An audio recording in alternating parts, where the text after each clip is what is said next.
This is my 114th video on my work with OO gauge. See part 1 of this series for my reasons for getting into OO gauge when I already had a lot invested in working in N gauge, and I didn't really have space available for a large, fully operational OO gauge layout. Also see my lengthy series on my N gauge railway modelling for smaller and more complex scenery and smaller scale trains running. This part is another follow-up on the Bachmann Rails of Sheffield exclusive Improved Precedent locomotive that I bought. This has not been a happy experience, as I've had a lot of problems with this expensive model. See part 110 for my diagnosis of the pickup problems with this model, and also for the process of changing out the driving wheels for the alternate set provided. After my doubts about the running of this model in part 109, in part 110 I definitely established that the locomotive was only picking up power from one rail, even though it clearly had pickups fitted on both sides. I also established to a certain extent why this was. Power is supposed to be passed from the pickups fitted on the base plate into the chassis of the loco via two little contacts sticking up from the base plate which press against two little pads on the bottom of the chassis. However, only one of those little pads on the bottom of the chassis was actually connected to anything. The other was electrically dead with no contact through it at all. So clearly no power was ever going to be passed from the loco pickups for that side. The model still worked because the tender picks up from both rails on two of its axles, so the motor was powered on that basis. But this did mean that running was entirely dependent on those tender pickups working, and they're of the type that press on the axles rather than the wheels, which tend not to be terribly reliable. They're also close together, giving the model a short effective wheelbase for pickup. After I made part 110, I decided to investigate a bit further to see if I might be able to fix the problem with the loco power transmission. I got the model back into the servicing cradle and took the base plate off again. I undid the screw that held the contact board on the bottom of the chassis in place and lifted that pad away from the chassis. I was kind of hoping that one of the wires to that board might not be soldered on properly, as that would have been the easiest problem to fix. Not easy, but at least fairly clear and straightforward and not too inaccessible. However, both wires appeared to be soldered to their respective pads firmly and were making good contact, so I just screwed that board back into place. This is the back of the chassis where the drawbar for the tender is hooked on. The base plate, when fitted, will hold the drawbar in place. The screw in the middle there turned out to be another issue. It's presumably intended to be holding the back of the body in place. There's another body retention screw at the front, which can be seen when the front coupling pocket is removed. But the screw fitted here at the back was tiny and didn't actually seem to be doing anything to retain the body. More on this subsequently. Here's the loco from the top with the body removed. You can see the wires from the tender coming in on either side at the back and going into the chassis under the motor. The motor is of a small coreless type. Sorry this picture's out of focus. I removed the cover for the worm gear. Whilst I had it off, I lubricated the worm gear with some grease and oil as it appeared completely dry. I did also remove the screws at the other end of the motor, which allowed the motor to move, but the motor really didn't want to come off. It seemed to be held down by a whole bundle of wires underneath it. These are the screws for the worm gear cover. There wasn't any problem with these, I just took a picture of them to help me keep straight which screws were which. So it appeared that the problem with the pickup was a result of the fact that one of the wires from these little pads on the bottom was not properly connected up at its other end, somewhere amongst the rat's nest of wires under the motor inside the chassis. I'm afraid I gave up at this point. The model was running, and I was afraid that if I tried to pull the motor out to get at that nest of wires, I might just make things worse and not be able to make them better again, or at least have great difficulty doing so. So I basically reversed course and moved to reassemble things. Those two pins on the side of the chassis here, on the near side, were to attach the plastic rigging part for that side. It fell off during this process. On the other side, the plastic rigging stayed in place, attached to the chassis, but one of the pins on it broke as a result of my repeated bending of them to get the base plate on and off. And you have to bend those rigging pins to get the base plate on and off unless you're going to detach the plastic part from the chassis, which can only be done if the body is removed and anyway it's glued on. Now back to the rear body retention screw, which wasn't actually doing anything to retain the body.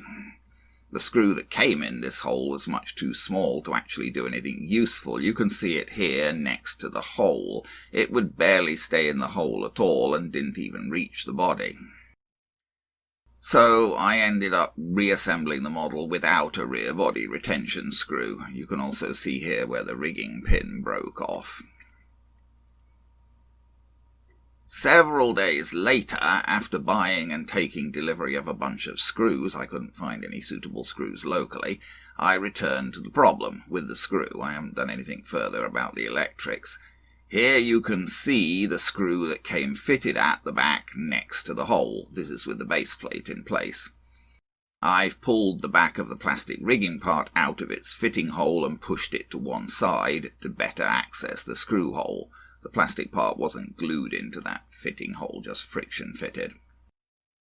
I bought 2 sets of screws on Amazon. The set on the left are machine screws and the set on the right are self-tapping screws. The self-tapping set also came with a set of tweezers, which was a nice bonus and not even mentioned in the listing. I bought these screws because of this current problem, but also I just thought it would obviously be useful to have a variety of small screws in different sizes on hand, since I always dread losing little screws when I'm working on locos. I think it cost me about $30 Canadian for these 2 sets.